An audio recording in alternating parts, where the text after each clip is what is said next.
Hey, podcaster. I'm Tim Wahlberg, your podcast performance coach, with another actionable tip so you can grow your podcast authority, generate leads, and convert with ease.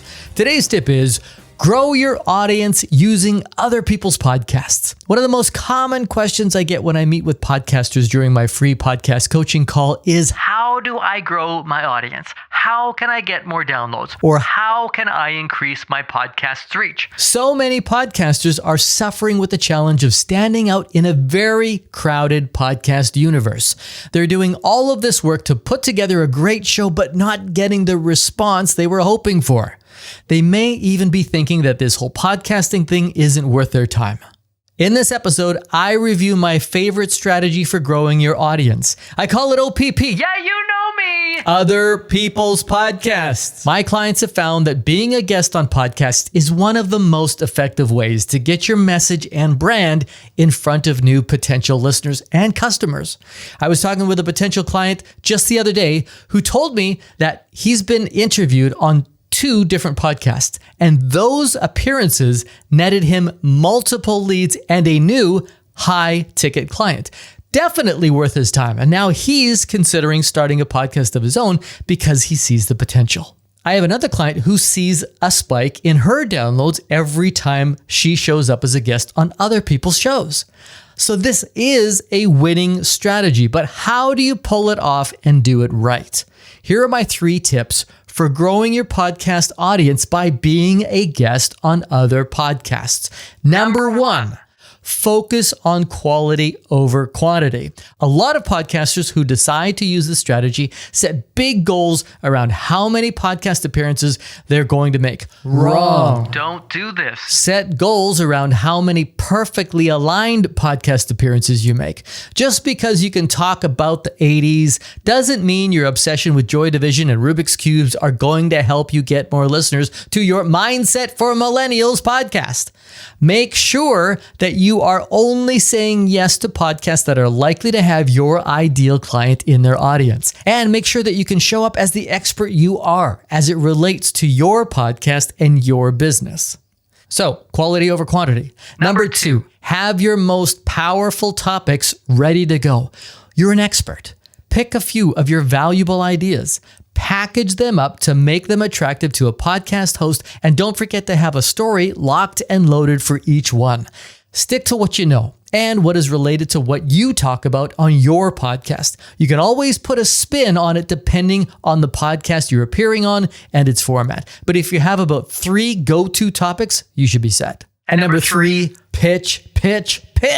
If you want to be on more podcasts, you need to pitch to be on more podcasts. And if you don't want to waste a lot of your time and other people's time, do it right. Do the research before you start bombarding podcasters. You probably know what this feels like on the other end. I can't tell you how many pitch emails I get from would-be guests who claim to love my show and then ask to be on my show. I don't ever have guests. Ever. So save yourself from this kind of embarrassing oversight and do some research. Now, here is what that might look like. So these are the 7 mini steps of step 3, pitch. Number 1, create a list of potential podcasts by looking for shows that your audience might be listening to. Sneaky tip here, survey your audience about what podcasts they're loving at the moment. Number 2, listen to those podcasts. Check to make sure that they actually have guests, what kind of guests, who their audience is, and what their format is. Oh, and make sure that their quality and values align with yours. Number 3, determine which of your go-to topics makes the most sense to pitch based on what they've covered in the past.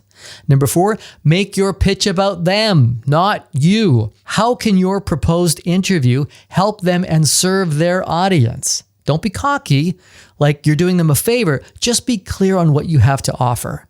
Number 5, be authentic. Make sure your personality comes through in the email so that they know a robot hasn't churned it out. Number 6, create a spreadsheet or use a project management tool. Track your pitches. Tracking your pitches will help you avoid double pitching and will also show you which go-to topics are the most attractive. And number 7, follow up.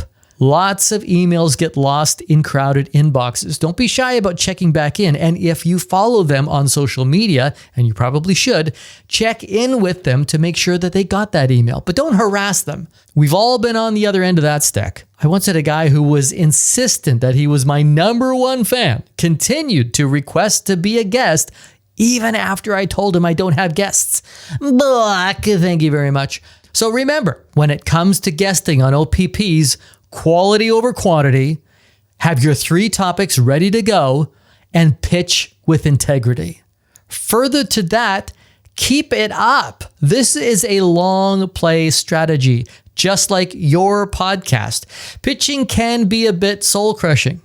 You're going to get no's and you're going to get ghosted. Keep going. It's worth it. Consistency is the key to this strategy. So if you're thinking, I don't have time for this, then consider getting some help. You can hire your own VA and train them on your system, or you can hire a pro to do the work for you. PR companies might include podcasts in their larger package, or you can work with a company that specializes in securing podcast interviews, like Interview Connections. Jessica Rhodes heads up this organization. She and her team have been in the podcast connection game for over a decade, so they're real pros with lots of valuable contacts. I'll put their link in the show notes.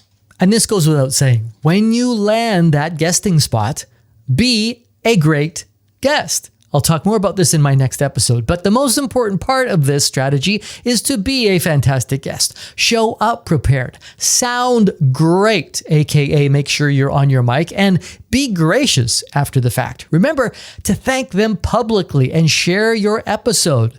It acts as social proof for you, which is how you can further leverage your appearance. Plus, if you do a good job of promoting your past appearances on your socials or in your emails, new invitations are much more likely to come.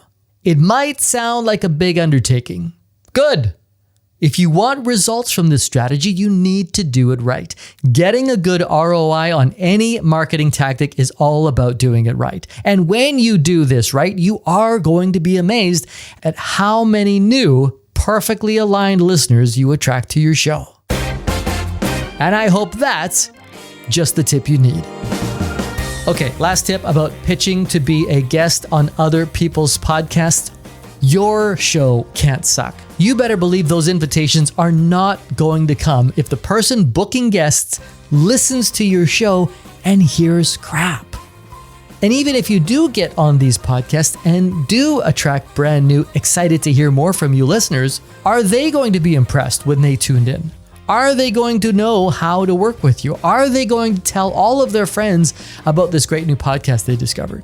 If you're not sure, I have a quick and easy and free way for you to find out. It's called the Podcast Audit. It's a 7-step diagnostic check of your podcast to help you determine if your podcast is share-worthy. Grab it for free at podcastperformancecoach.com/free-podcast-audit. I'll put the link in the show notes for you. Get your free podcast audit at podcastperformancecoach.com. I'm Tim Walberg. See ya.